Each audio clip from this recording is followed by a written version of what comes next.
So it scares your kids. It makes you feel like a terrible mom. And at the end of the day, you know that it really doesn't even work, but you can't stop doing it. And by it, I mean yelling, right? Yelling at your kids. So if this sounds familiar, then you're probably a yeller. And I don't want you to feel bad because you're not alone. I'm actually a recovering yell-aholic myself, and I know plenty of other moms who struggle with it. So today I'm jumping in to share 3 quick tips to help you get started on your path to creating a yell-free zone in your house. Now, if that sounds like something that you need, something that's interesting for you, go ahead and comment below. Yes, please help me, because that's what we're doing today. Now, you might not have this problem, so you might not be a yeller. Maybe your kids are out of the house. Maybe your kids aren't even old enough to talk. But if you know someone who could use this, you're like, ooh, she's always yelling at her kids. I think she might need some help. In a judgment-free way, right? So we're not judging. I'm not saying it's bad, because honestly, most of us do it. Most of us lose our cool sometimes and end up yelling at our kids. And however you feel afterwards, if you want to learn some ways and some tips and tricks and tools to help you stop doing this, then this video is for you. So share this video if you know someone else who might need these tips. And then after you've done it, comment below, say, I shared. The tool that I'm using to do this video is super duper cool. And it allows me to give shout outs, right? So I can pull up your comment and be like, yes, you shared. Thank you. Great job. But as you're doing that, as you're clicking share and just saying, hey, here are some awesome tips to help you stop yelling at your babies. As you're doing that, also know that, look, I'm from upstate New York. So if you haven't figured it out already, I talk really, really fast. So because these tips are so helpful and so important, I don't want you to miss them. So if you comment below with the word yell, I'll make sure to send you a cheat sheet that has all 3 of these tips plus 2 bonus tips that are super duper awesome. So just comment below yell and I'll make sure that you get those. So you're not like trying to take notes. I know some of you guys are driving to work. You might already be at work and have me in your headphones. So whether you are watching this live or whether you're catching it on the replay, still make sure that you're interacting, right? Comment below, send me likes, send me hearts, and share, because we're kicking off the weekend, right? It's Friday. It's Friday. It's the end of the week. It's the last day. And I want this to be fun and engaging. And I can't do that if I'm just talking to myself, right? So be sure to come in and interact. So I think that's all of the housekeeping. The last thing I need to do is like tell you who I am, I guess. So my name is Damari Dickinson, and I am a parenting coach and a mom of 4. So my kids are 17, 9, 7, and 4. Huge span. So I've got a lot going on in my house. The clients that I work with are the most amazing moms on the planet, and I work with them to help them create more positive, peaceful, respectful, and loving home environments. So the tips that I'm sharing today are definitely going to help you towards that goal. So I'm excited to share. So let's go ahead and jump in. If you're ready to hear the tips, comment below, I'm ready. So I know that you're with me and I know that you're ready to hear these super awesome, amazing tips that I'm going to share. I'm so excited. That's another reason why I'm sending you the cheat sheet, because when I get really, really excited, then I talk really, really, really, really, really fast.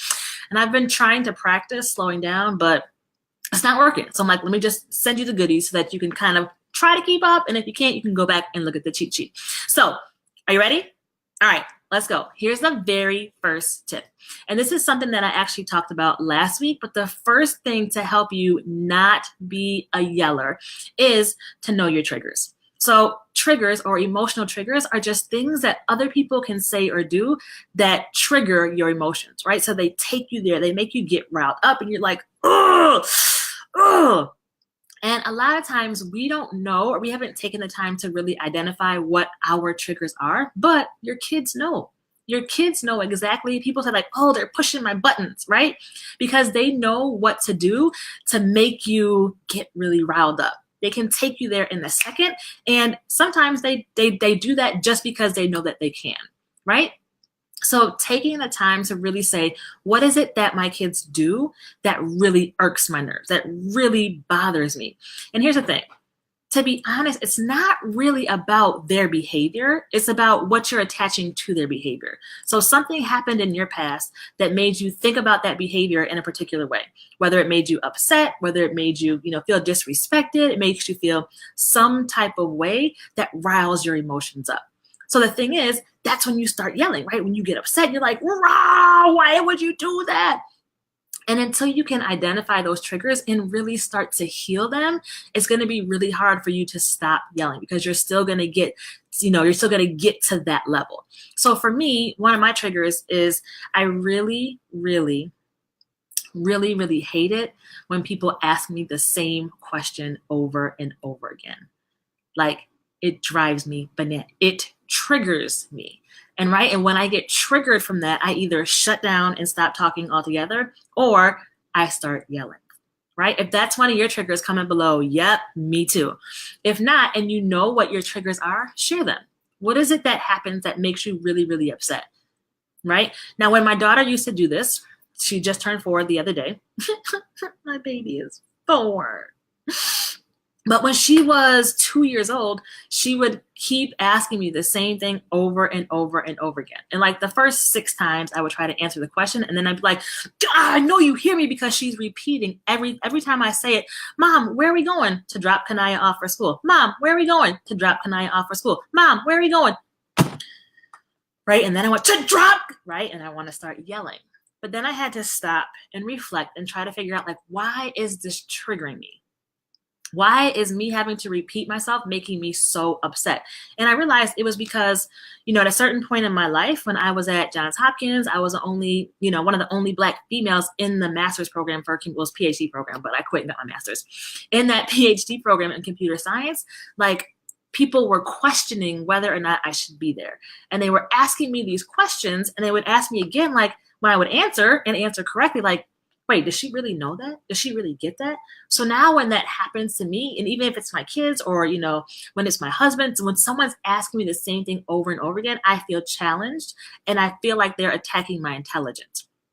That's not at all what my 3-year-old was doing. That's just how I felt, right? That's the way that I interpreted that, her behavior, and it triggered me. So part of me healing is really recognize, like, what's really happening in this moment. Well, she's learning about language because she's repeating the same thing over and over again. That's how she was learning to talk, right? So being able to identify that trigger and start the healing process for myself by tracing it back to its roots is really helped me not to yell when things start to get me upset. So that's your very first one. Know your triggers, okay? Number 2, find your happy place. Right? So when we're getting upset and we're getting triggered and we're getting all riled up, you've got to find a way to bring yourself back down before you get to yelling. So often we start yelling and then we come back and we're like, oh my gosh, I'm so sorry, because you brought yourself down after that. But what if we can do that before we get to the point of yelling, right? So what is it that makes you happy? Is it singing? Is it dancing? So maybe you're getting riled up and you're like, ooh, ooh, ooh, ooh, ooh, ooh, ooh, ooh, right? And in that moment, you start bringing yourself back down so that you can deal with the situation without yelling. Maybe you start singing. Maybe for some people, your favorite place is to be on the beach in Hawaii. So you close your eyes in that moment and you can smell the seawater. You can hear the waves crashing. You can feel the sand in between your toes, and you just start feeling good and you don't want to yell, right? So maybe you're like me. So I'm going to show you guys.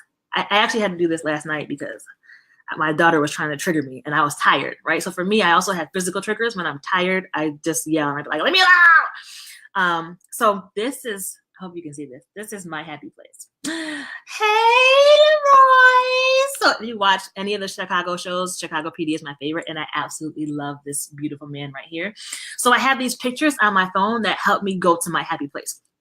And I really like have conversations with the pictures. So this one is like, babe, I'm about to take the trash out. I'm like, okay, babe, are you taking the trash out?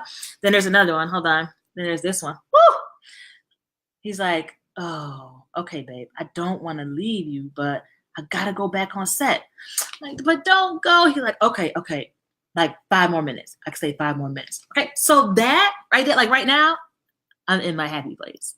Like I'm really, really happy right now. So once you know that you're getting triggered, get to your happy place and get there quickly. So in order to do that, you've got to know, what is it? What can I pull when I see myself going down the path of yelling? What can I pull to bring me back to my happy place? All right. And then the last tip that I'm going to share today is super duper important, you guys. Always ask why. So when your child is acting a complete and total fool, right? And you're like, dude, you acting like you don't have no home training whatsoever. When that happens and you really want to yell in response, pause and ask that really simple question, which is, why? Why is my child acting like this? Maybe is he hungry? Is he lonely? Is he angry? Is he just tired? Like there's always a reason why you're seeing these specific behaviors, right? It's hard to make yourself do that when it's a behavior that you absolutely don't want to see. So if you're in the middle of the grocery store and he just falls out on the floor and is having a fit, you want to fix it right then, right? But instead of yelling for him to get up off that floor, what's wrong with you? Right? Which is not creating a respectful, loving relationship. First stop and just look and ask yourself, why is he doing that? What possibly could be the reason? Maybe it's because he's upset because I told him no for the 4th time and he's not getting the candy in the aisle. And so once you can identify like what else might be going on other than me taking it personally saying, he's just trying to embarrass me in front of all these people, right? Or he's just trying to challenge me. He's trying to manipulate me. These are all the things that we say about our kids. But if we really stop and ask, what else might be true? Right? Why else might he be doing this really crazy thing that's making me want to lose my mind? So when you do that, it's easier for you to find a solution, right? To figure out, well, how can I fix this versus how can I just respond to his behavior? And it's building your empathy muscle. So now, oh, I bet he's tired because it's 7 o'clock. We've been running since 8 o'clock in the morning and he didn't have a nap.